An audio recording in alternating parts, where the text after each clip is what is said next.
आणि आता बातमी विरोधकांच्या इंडिया आघाडीची। दिल्लीत इंडिया आघाडीची बैठक झाली आणि या बैठकीतून मोदींविरोधात उमेदवार देण्याची चर्चा झाली। या चर्चेतून काँग्रेसचे अध्यक्ष मल्लिकार्जुन खरगेंचं नाव समोर आले। पाहूया।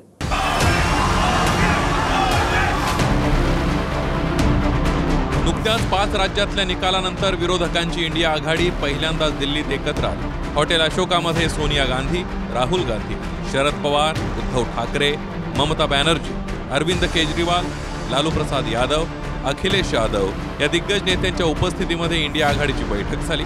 या बैठकीत ममता बॅनर्जींनी इंडिया आघाडीच्या संयोजक पदासाठी काँग्रेसचे अध्यक्ष मल्लिकार्जुन खरगेंचं नाव सुचवलं। तर इंडिया आघाडीचा पंतप्रधान पदाचा चेहरा म्हणून मल्लिकार्जुन खरगेंचंच नाव केजरीवालांनी सुचवलं। मात्र आधी विजय मिळू नंतरच पंतप्रधान पदाचा चेहरा ठरवला जाईल असं खरगे म्हणाले।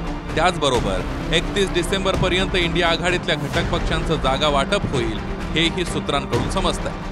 पहले हमारे को चिंता है जीतने की, और आप लोग सभी उस दिशा में सोचिए, नहीं कि उन्होंने ये बोला हमने ये बोला, ये तो हमारी इंटरनल बात है, उसमें कोई ये नहीं है। Thank you.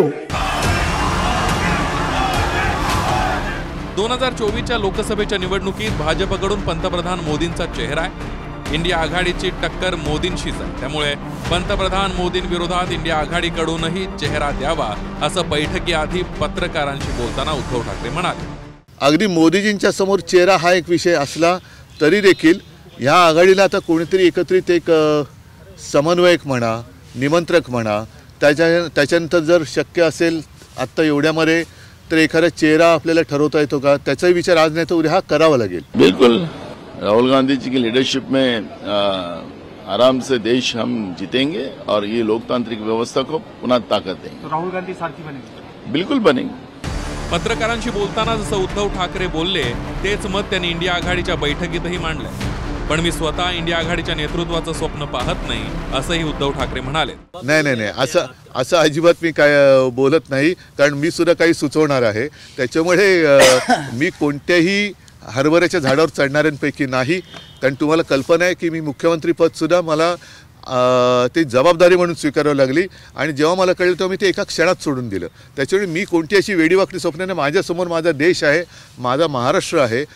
मोदी आणि भाजपचा विजय रथ रोखण्यासाठी इंडिया आघाडी म्हणून लढणार हे पुन्हा 27 पक्षांनी ठरवलंय। एकजूट दाखवण्यासाठी देशभरात 8 तास सभाही घेतल्या जाणार असल्याचं कळतंय। अर्थात 31 डिसेंबर पर्यंत कशा प्रकारे जागा वाटप होणार, कुणाच्या वाट्याला किती जागा येणार हे पाहणं महत्त्वाचं आहे, कारण त्यावरच इंडिया आघाडीचं भवितव्य असेल। प्रदीप कापसे आणि दिनेश दुखंडेसह संदीप राजकोळकर, TV9 मराठी, नवी दिल्ली।